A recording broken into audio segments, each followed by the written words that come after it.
पिछले 2-3 सालों में जो फूड ब्लॉगिंग शुरू हुई है ना, तौबा तौबा।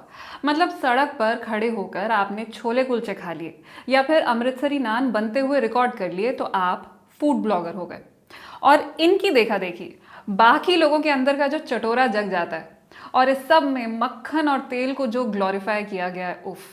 आपको कोई आइडिया है कि आपके पेट में जाकर ये क्या करता है? नमस्कार, मैं हूं ईशा, आप देख रहे हैं सेहत टॉक। तो चलिए आज मैं आपको बताती हूं कि ये सब कुछ आपके पेट में जाकर करता क्या है।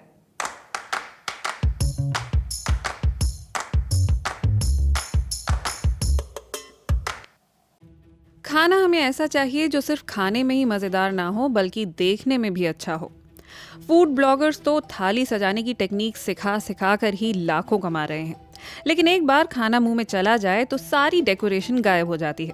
हम खाने को चबाते हैं, टुकड़े टुकड़े होकर वो हमारे पेट में पहुंचता है, जहां चारों तरफ से उस पर एसिड की बौछार हो जाती है। खाने को पचाने के लिए बहुत स्ट्रॉन्ग एसिड की ज़रूरत पड़ती है।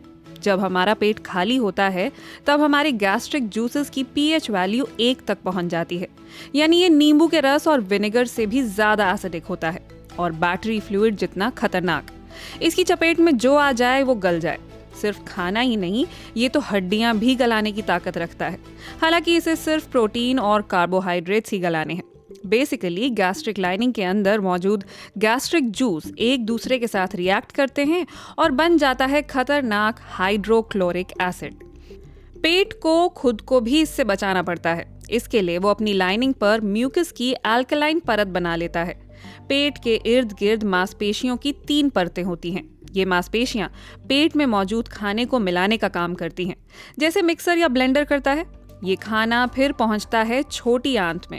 इसके शुरुआती हिस्से को कहते हैं डुओडेनम। यहाँ खाने को मिलते हैं कुछ खास तरह के हार्मोन्स और डाइजेस्टिव फ्लूइड्स जो पैंक्रियास से यहाँ पहुंचते हैं। ये सुनिश्चित करते हैं कि एसिडिटी न्यूट्रलाइज हो जाए। खाना खाने के बाद पचने में कुल 8 घंटे तक लग सकते हैं। जाहिर है ये इस बात पर डिपेंड करता है कि आपने खाया क्या है।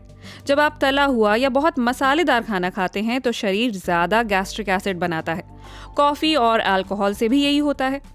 अगर आप लगातार इसी तरह का खाना खा रहे हैं तो आपके पेट का एसिड रेगुलेशन हमेशा के लिए खराब हो जाता है।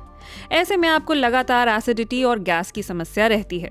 पेट में बनने वाले गैस्ट्रिक जूस फूड पाइप में घुस आते हैं।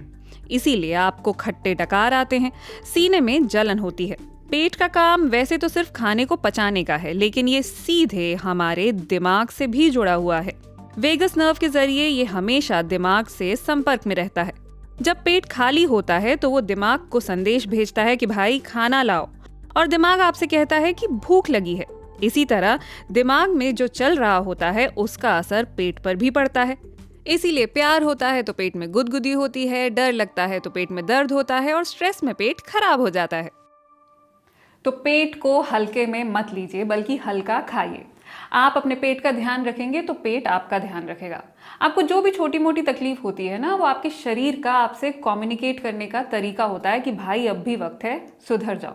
तो एसिडिटी को अगर आप सीरियसली लेंगे, तेल और मसालों से भरपूर खाने को छोड़कर अगर आप फल, सब्जी, सलाद वगैरह खाएंगे तो बढ़िया है। अगर बॉडी को चैलेंज करेंगे कि खाना तो हमें यही खाना है, ऊपर से हम चूरन ले लेंगे, तो आपका शरीर भी वहां नहीं रुकेगा। वो आपको दूसरी दिक्कतें देने लगेगा, जैसे कि कॉन्स्टिपेशन या फिर पाइल्स, जिसे हेमोरॉइड भी कहा जाता है।